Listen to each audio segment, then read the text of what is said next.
Hi, everyone, and welcome into Don't Tell Me How to Fan. My name is Josh Albrecht, and with me, as always, my good friend, John Taylor. John, how we doing? Honestly, Josh, for the first time ever, I'm kind of mad. What is happening?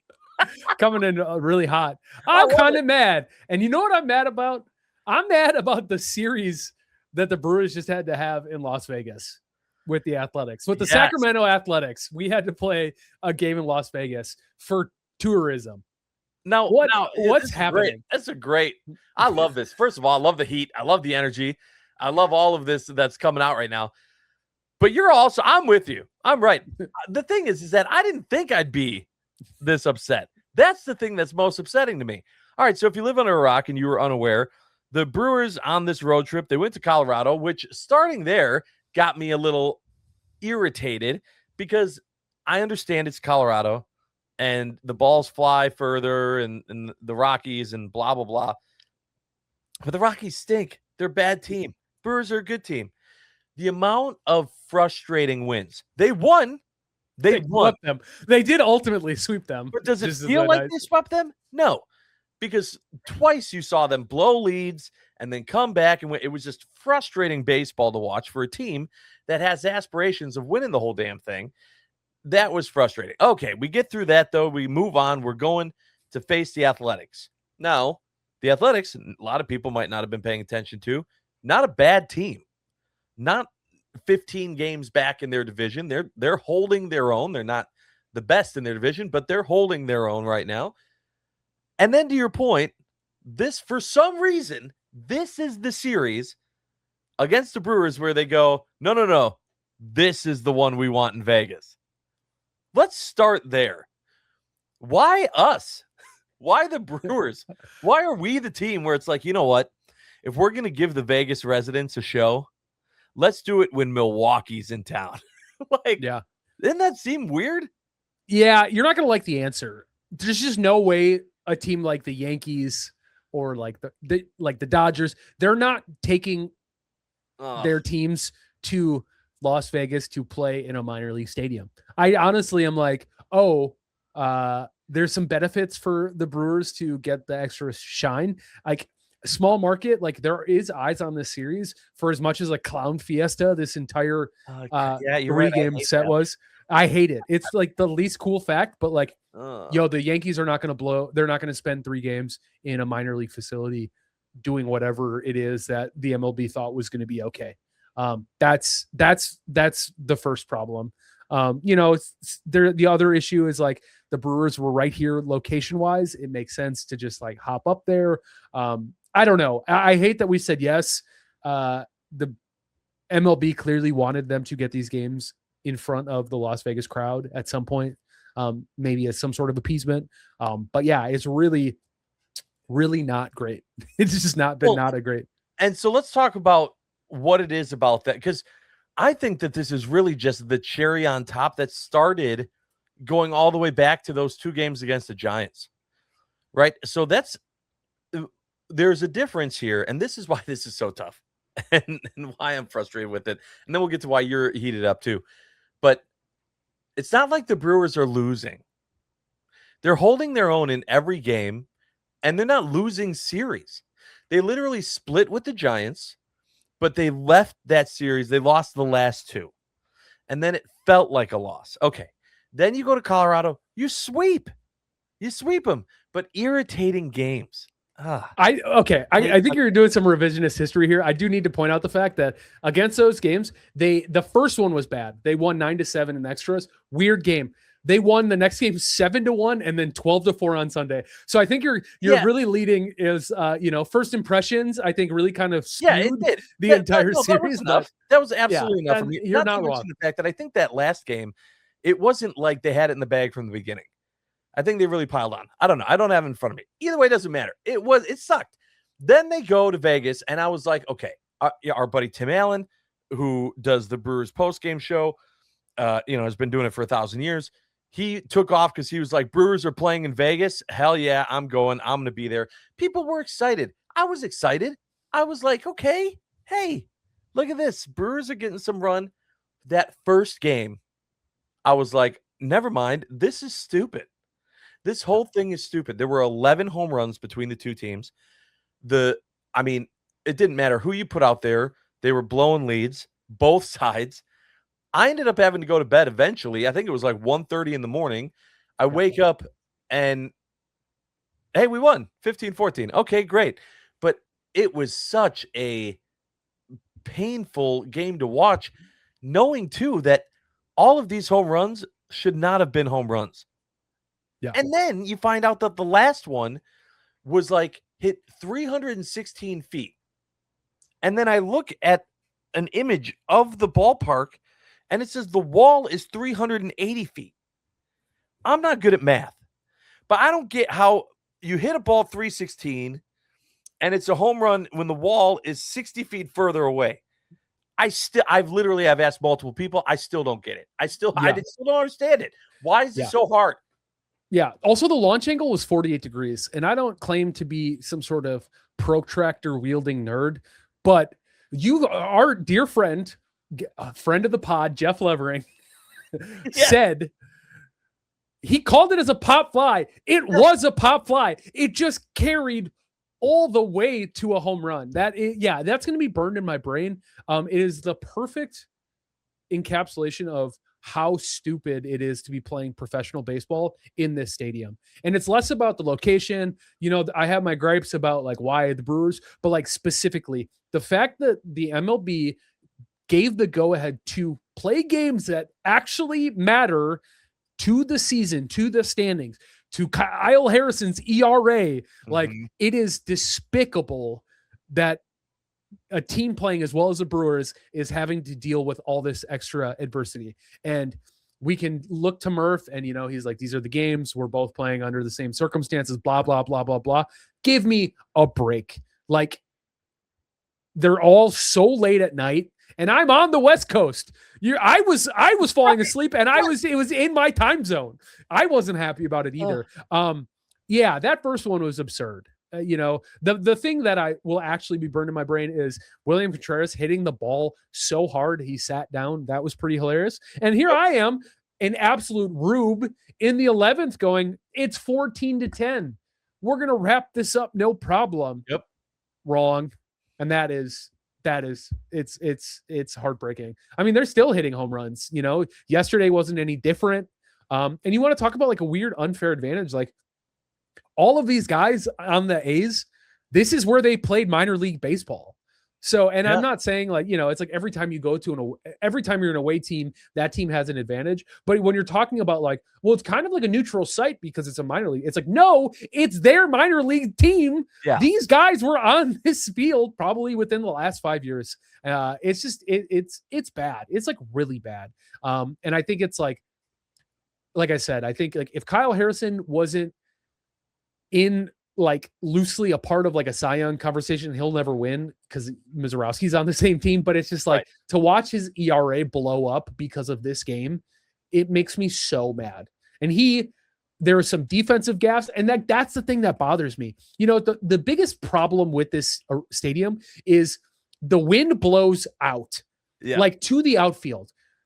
The air is bad because it's the desert. You know, they talk about like, well, why is Arizona not like this? And it's like, because it's an indoor stadium and they have a humidor. They're actively fighting the real conditions these people live in so you can play competitive baseball. And the MLB just decided, we don't have to do any of that. Don't worry about it. Let the Brewers go there. The series.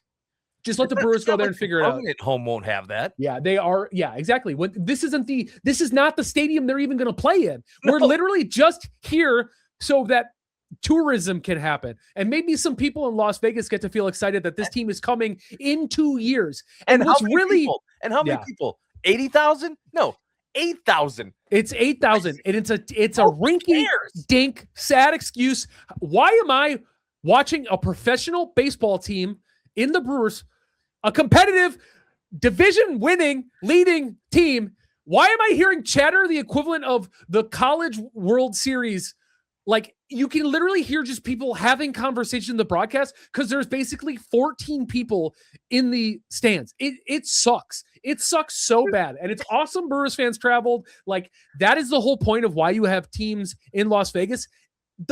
A's are going to become the smallest market in baseball. Las Vegas is a smaller market than Milwaukee, but what they get to do is get all of their away teams.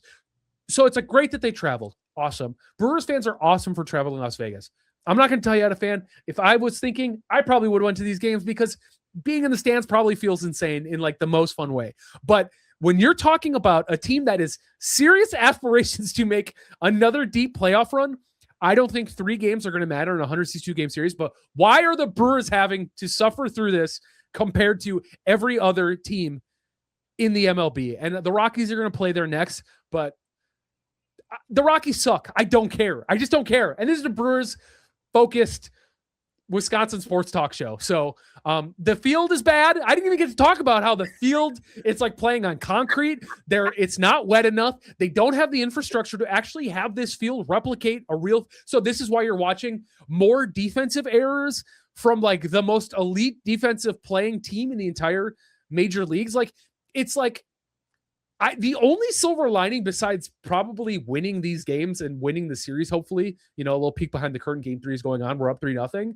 and that's awesome. Like the only silver lining is the Brewers' run production and slugging is kind of getting buoyed by this trip in playing in these like wonky outer space fake gravity conditions. That's like the only thing I'm excited about. It's awful. But the problem is that the other teams are also playing in those same conditions, which is why usually I would be like, oh, a 3-0 lead. That's not bad. In this park in Vegas, I would have needed it to be like 9-0 to feel comfortable. 3-0, that's like 1 inning. It'll be 4-3 in about 5 minutes. Yeah. And then it'll be 7-4, and then it'll be 8-7, and then it'll be hopefully 11-8. Yeah. And the Brewers will win. I mean, this game 3, and I'm sorry for fans who already know the score of this game. There's already going to be other Brewers games, but you have to understand that you are hearing a snapshot of time of some of the most inexcusable non-exhibition games being played in MLB history. And you can challenge me on that, but don't.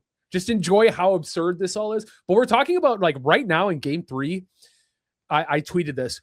Brandon Sproat versus whatever this guy's first name, Perkins, they both have an ERA over 6. I tweeted as a joke. I wouldn't be surprised if this game ends in like the top of the 17th with David Hamilton hitting his 7th home run of the game to have the Brewers take the lead 30-29. That's what I tweeted. And I fully expect that's how the rest of this game is going to go. Time will not be kind to this take, but I want you to know that spiritually, emotionally, mentally, that's how I'm viewing all of these games. They're just going to turn into high-scoring football games. Oh my God, that's brilliant! And this is the most fired up I think I've ever been on this podcast. 100%. I love this so much. It's crazy. It's absolutely crazy that this is happening. Listen, it's a fever dream. I'm glad it happened now, just because we're getting this side of John Taylor. Yeah. Oh, this is fun. Let me ask you really quick before we get out: does winning change anything?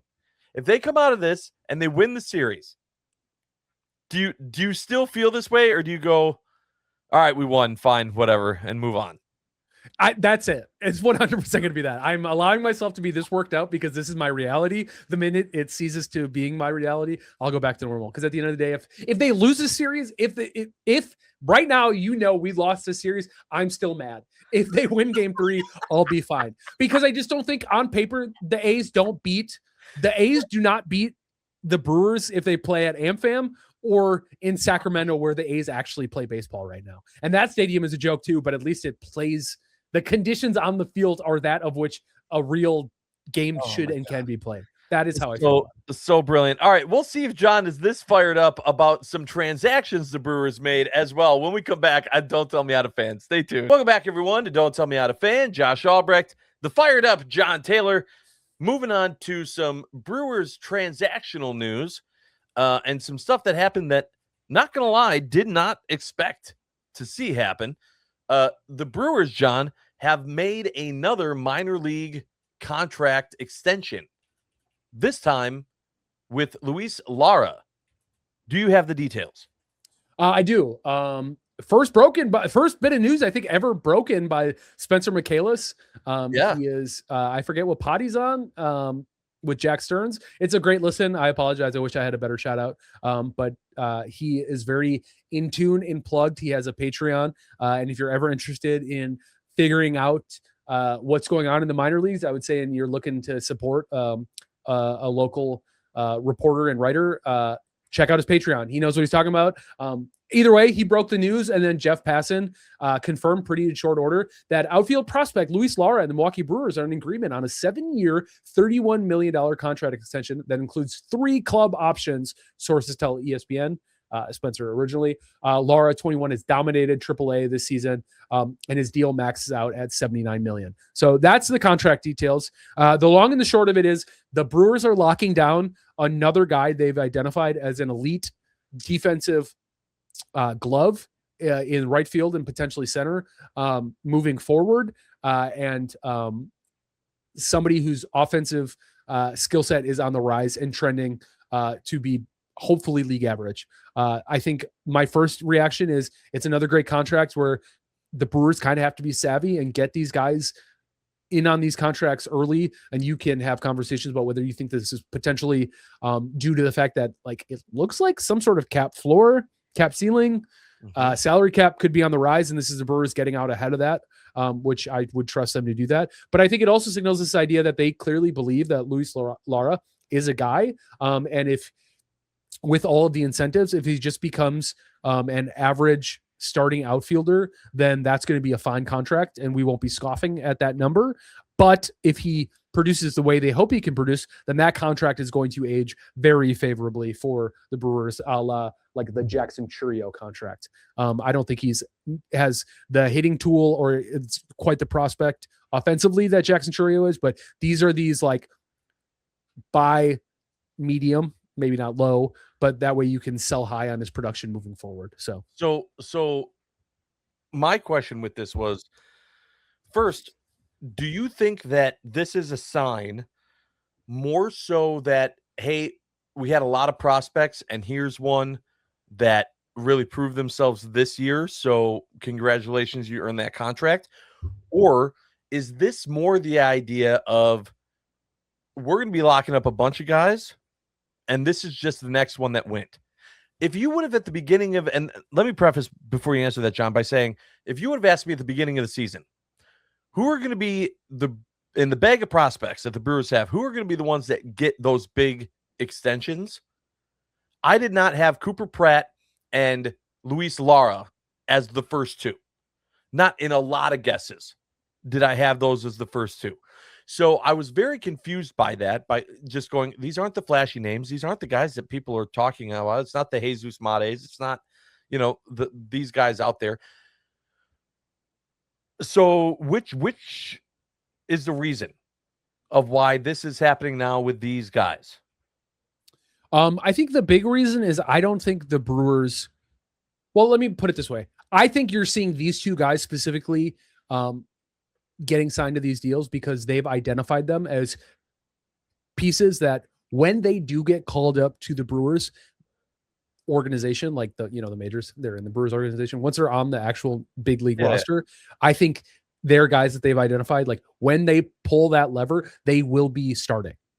And I don't know if any of the other prospects, they might be better in the long run. I think Luis Lara's contract is significantly more surprising to me as somebody who isn't maybe the most in tune with like a week to week production basis of all the prospects. I'll admit that, but he climbed their prospects list. And I just think like he is ready.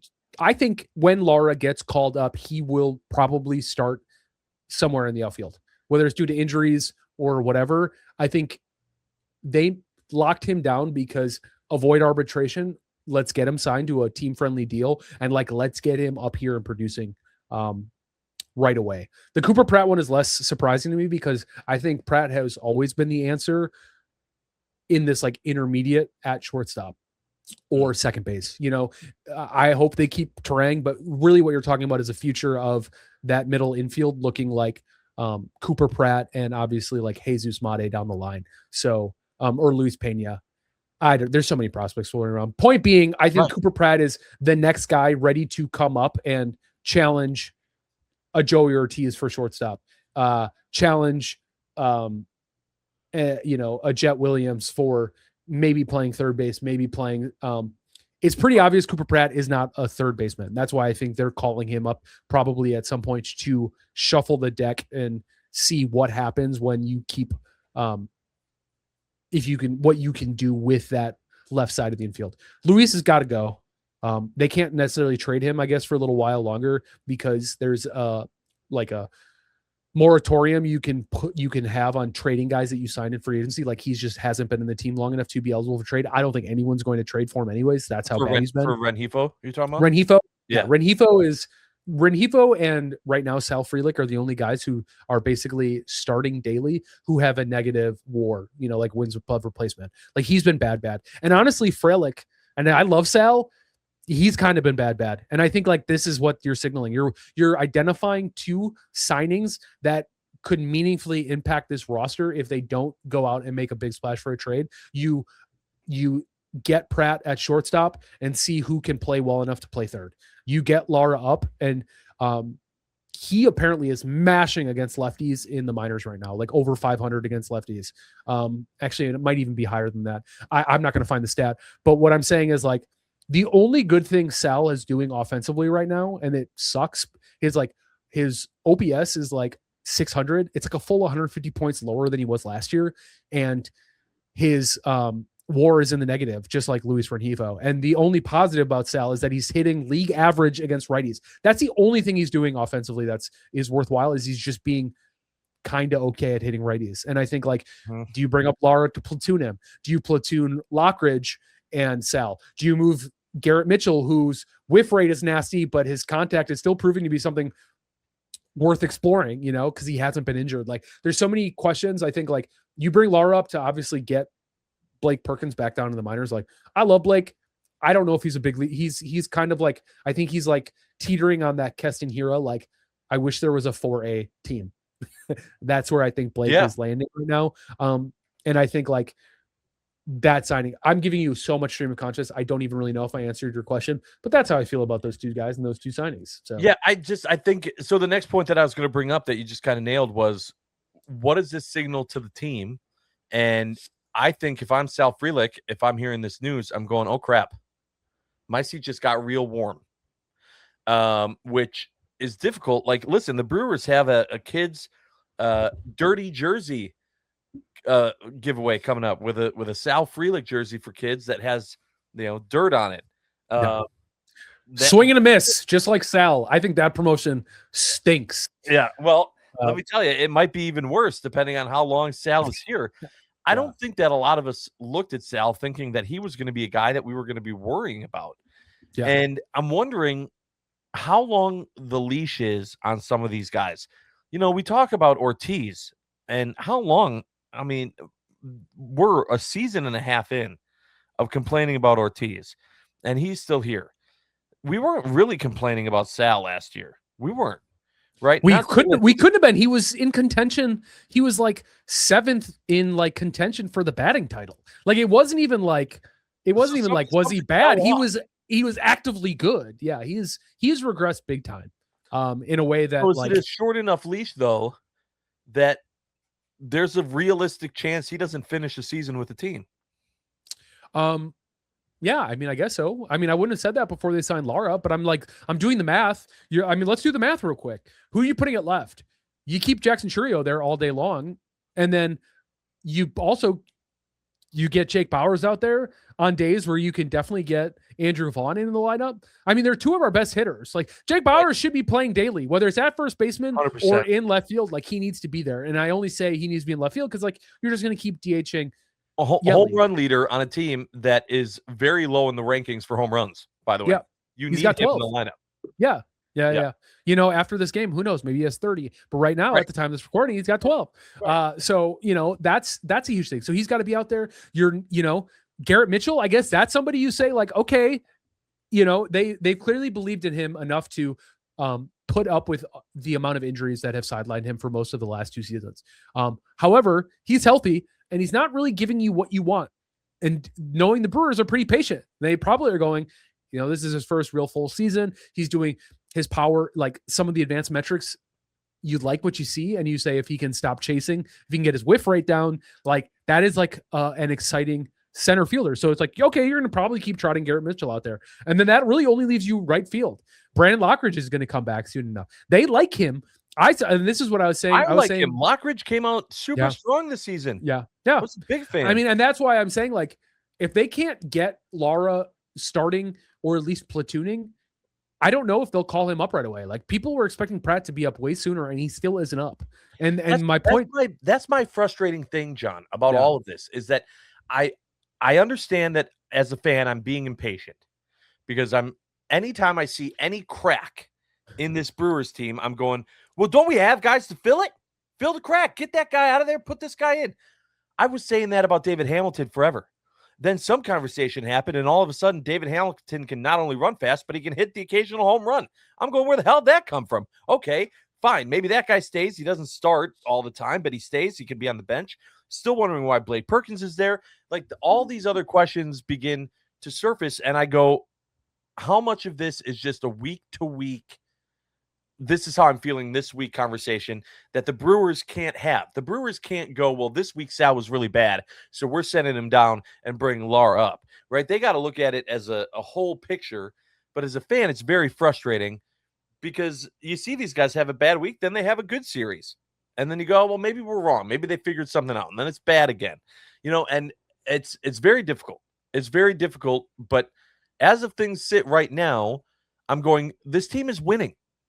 They're winning, and they're 4.5. I think they were 4.5 games ahead of the Cardinals in the division right now. Below that, every other team was 8 games below them at the timing of the podcast. And so I'm going, this is good. We're doing everything we're supposed to be doing. I don't know if I want to mess with that now. On the other hand, I'm going, this team's not beating the Dodgers to go to the World Series. And so those two thoughts in my head have been very difficult to manage at the same time. Yeah, I mean, I hear you. I think, like, it is definitely a week-to-week thing I think you're feeling. I think, like, the biggest thing that I'm feeling positive about is David Hamilton is basically your starting shortstop. Like, by all intents and purposes, Joey Ortiz has been benched. And it's not even like that soft bench that we were, like, kind of hinting at earlier in the season. Like, he straight up is not the starting shortstop for the Milwaukee Brewers anymore. It's David Hamilton. And I think, like, honestly, I'm like, the biggest surprise to me is like how I like, for me, and I know we got a hard out soon. I think, like, the David Hamilton thing, like, he's everything you want. They identified a guy with an elite tool speed, and they said, I think we can put him in positions to succeed. He leads the league in bunts. His base running is elite as well. And now that power that he does have, that the Red Sox were misusing by saying be a power hitter, he's finding his spots, he's finding his opportunities, finding opportunities to flourish. That's what the Brewers are doing. I would never say the Brewers were good at developing hitters, and I feel like David Hamilton is the case in point of, we found a guy who I think we can develop. Andrew Vaughn did not develop. Andrew Vaughn is living up to his potential. Nobody saw David Hamilton producing in the way that he's been able to produce for the Brewers, and I think that's really exciting. So we can't be so short-sighted that we say, we sign these guys, let's see them up. I think you have to divorce that idea, and I know I told you as much in a text this week. But what I do think is, you're right. At some point, we have guys who can maybe be answers so we can make bigger pushes. And as the season goes on, I think we are definitely going to see these guys, either it be Pratt, whether it be Lara. And I think, honestly, I think Jet Williams might be the first guy up, but we'll see. We will see. We will also see what happens with the Green Bay Packers and the newest details coming out of the Christian Watson extension. We will discuss that and more when we come back on Don't Tell Me How to Fan. Stay tuned. Hi, everyone. Welcome back to Don't Tell Me How to Fan. Josh Albrecht, John Taylor. Just got done talking all things Brew Crew. Now it's time to turn our attention to the Green Bay Packers as they started a mandatory minicamp this week, which essentially, for me, the biggest news that came out of that was the first time that we could talk more about Christian Watson's extension as WR1 solidified. John, what were your thoughts on the details and the extension in general and the contract for Christian Watson? Yeah, Josh. First and foremost, I think, like, any certified ball knower or ball watcher understands what Christian Watson means to this offense. Do I wish that he was healthier? Of course. But when you slap V8 in like a Maserati, there's going to be issues. What do I mean by that? I mean, like, it's not surprising to me that a guy who's 6'4", who can run as fast as he does, is going to find himself injured. One of the biggest things that we talk about, like Tyreek Hill, is it's a miracle that a guy can run that fast and not injure himself. Like, it's not normal. Christian Watson is an absolute freak of nature from a specimen standpoint, from a physicality standpoint, from like a world theory that the Packers love, which is like only so many of these guys are walking around, and an even smaller number of those guys are walking around doing what Christian Watson can do on a football field. So putting all of that into context, you had to lock him up. Anybody who is saying they should have kept Romeo Doubs over Christian Watson is not earnestly trying to win a Super Bowl, because possession wide receivers don't win you games. They don't tilt the field. Christian Watson is a certified field tilter when he's on the field. That's the biggest question that we're talking about, is can he stay on the field long enough? For me, I think the biggest thing that I keep coming back to is he was hurt. Injured is different. I think he was hurt dealing with leg issues that were hampering his ability to stay on the field. He went to a specialist in Madison. They identified a problem. They worked on that problem. That problem no longer exists. Separate of that, he tore his ACL. That is very unfortunate. Healthy, active, strong, great players tear their ACLs all the time. Talk to Tucker Kraft and Micah Parsons about it. That is different. His injury proneness did not cause that ACL injury. That is a completely separate freak accident. He's back. He looked great after the ACL. He has not re-injured himself or lost time due to a leg injury since going to see that specialist. And I'm not going to say that he gets a pass because he did that. But what I'm saying is, if he stays healthy for 75-80% of the games this year, let's call it 14 games of the 17, then that is exactly what you need out of Christian Watson. And I think you just have to keep that guy around. And when they signed the contract with the numbers that were reported, and we have new numbers, so it's even not, we didn't have as much specifics, but when you hear 4-year deal, 31 million's guaranteed of it, you find out it's all due with the signing bonus, you start going, oh, so we got Christian Watson on a team-friendly contract. And then those details come out. And I want to run through the details real quick, and then you can check in and let me know how you were feeling about it. But it's 4 years on top of the year he already signed. So it's actually a 5-year contract. The only guaranteed money, like I said, is that 31 million extension. So no base salary is guaranteed, which means they have a lot of opportunities to move off on that, which I'll talk about in a second. 35.8 of that is total of the 5 years was guaranteed, because 4.8 of that was due this year. So it's still not a lot of money being guaranteed on top of that's just the state of this contract now, and that we know it's an extension, which was not known at the beginning. So it's only 35.8 guaranteed, including this year. 10.3 million in game roster bonuses. That's so much per game. You're talking about most of his contract that, like, in potential earnings, is actually predicated on him staying healthy. So it's the Packers understanding who they have, how he's been able to play, and what they can do to make that happen. So I think that's like super interesting. $92 million is actually the extension amount.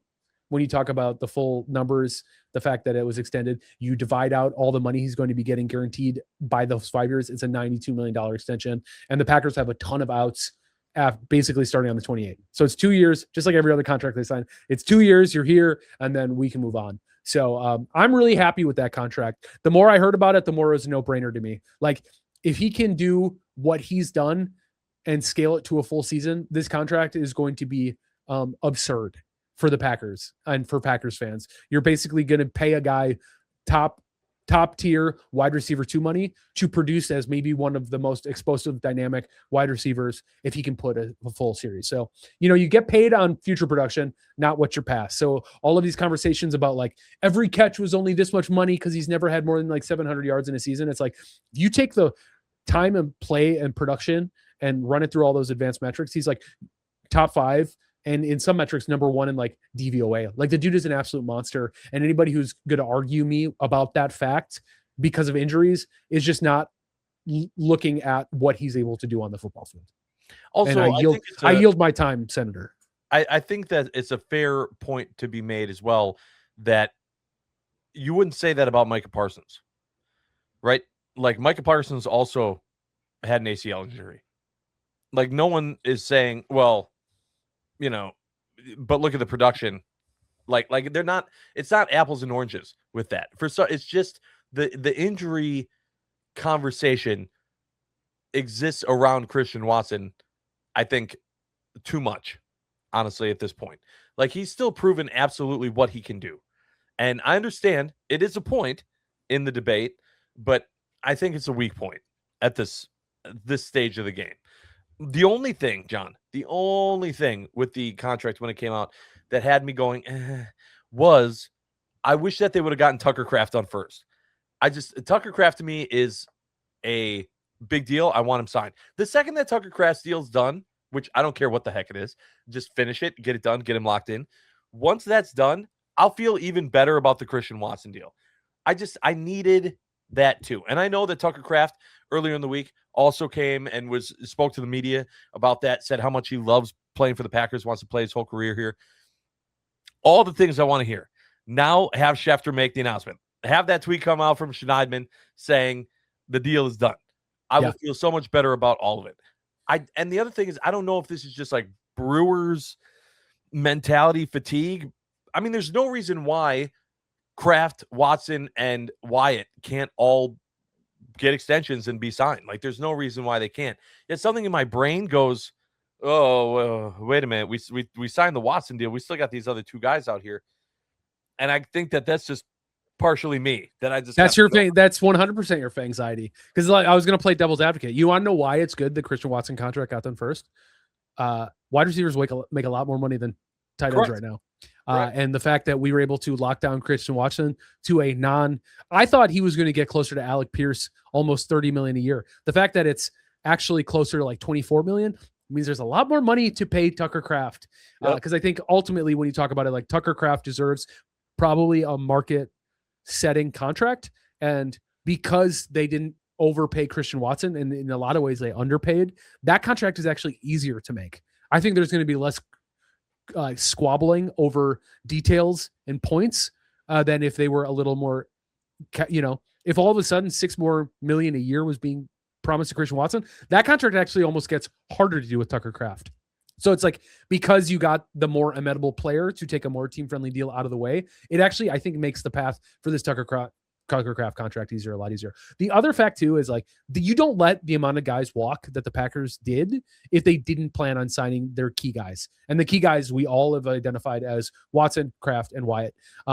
So I don't think you have anything to worry about. I think the Kraft one will get done for sure. Goody said as much, and reports are that like there's no reason to think that won't be done by the time like training camp's over, and I think that's the case. Goody did say that the Devontae Wyatt one, they're hoping. He said like we are full systems go on Tucker Kraft, and then they're hoping to get Devontae Wyatt done by week 1. I think that one they could play a little harder ball on. I don't know if Devontae Wyatt is a guy you just are going to like reset it's not that. Like, I think that contract is going to be last because I think they might bury, their feet into the sand a little bit and kind of stand pat and say like, you're on the older side for a player getting out of their rookie contract. He's been hurt. We like what we see out of you as a 3-tech, but he's not this like world beater. And I think like if he's going to try to get last season when he wasn't there. I don't disagree, but they added Javon Hargrave. They got Chris McClellan. Like, you know what I mean? Like, we're playing a new system. I don't disagree. They should ultimately pay Devontae Wyatt, but when you look at all of these contracts, like, I just think like the progression is happening the way the progression is happening because they got the easiest one. Now they're going to get the most obvious one out of the way, and I think they'll figure out Devontae Wyatt when they figure it out. And I think they need to lock him down, but like, we'll see. I go back and forth on like, I didn't love the pick when we drafted him, and he does so many things right, but he's injured a lot. And I don't think he's living up to being a first round pick. When you look at some of the other guys that were available, and I'm not a big like revisionist history, but just because Devontae Wyatt's up for the extension doesn't mean he's owed the extension. And that I fully believe that Tucker Kraft and Christian Watson are deserving of these. And, that's not to say they shouldn't have signed Devontae Wyatt, but to my point and to your point, like it's going how it should go. And I think like every Packers fan should be stoked because Tucker Kraft will be next. And that's awesome. And he's, in my opinion, the biggest factor on how this offense gets back to being elite. I think it has a lot to do with Tucker Kraft and the guy throwing him the ball, but they're already locked down the contract. So, So then before we get out, any other big takeaways for you from the mandatory minicamp this week for the Packers? Yeah, I mean, it's hard to ignore all of the noise around Lucas Van Ness, between Micah Parsons gassing him up again, between Matt LaFleur, kind of actually getting out there and saying like he's doing everything right. He's doing everything you want to see. His preparation this offseason has been fantastic. But then you just hear all the reports and like he's apparently mucking up everything. He's making it hard for the offense to accomplish what they want to accomplish. And, it's really not uncommon for defenses to be better because there's just less to go over. There's less install going on in the defense. But right, it's just an attack. The biggest thing I'll say about Lucas Van Ness is his size and his athleticism was never the issue. It was the skill. And if you're telling me that in year 3, getting along Micah Parsons, getting a new skill set, if they can figure out a way for him to develop a skill set that translates to the NFL, then he goes from being a pretty raw prospect we can be excited about as a guy who was doing like trending in the right direction last year to somebody who can meaningfully be a key contributor to this pass rush. And I think that's like really exciting. So, you don't win championships in gym shorts. So everything you have to say is with a grain of salt, but if what we're talking about is his skill as an NFL player rising, then that is something to be excited about. And I think the biggest difference between Lucas Van Ness and Rashawn Gary is Lucas Van Ness will not get paid to be edge rusher number 1. And Rashawn Gary received a edge rushing 1 contract at that time. So context matters here. Like if he can be a solid number 2, that's all he needs to be. And if he can ever be more, then that's found money in my opinion. But it's hard to ignore those because I think like ultimately if Lucas Van Ness can make the step he needs to make, then we've talked a lot about a lacking defensive line really ultimately maybe becoming a strength of this defense in a way that it petered out last year with the injuries. So yeah, LVN, not only would we love to see step up, but we need to step up as we know that Micah Parsons is going to be out. Now it's looking for 5 weeks, maybe starting game 6 against Dallas. We will see with that and how things continue with minicamp and with the Brewers as they finally get out of Vegas. Next time on Don't Tell Me How to Fan. Thank you everyone so much for tuning in and watching. We appreciate it. We will see you next time because we are not done yet.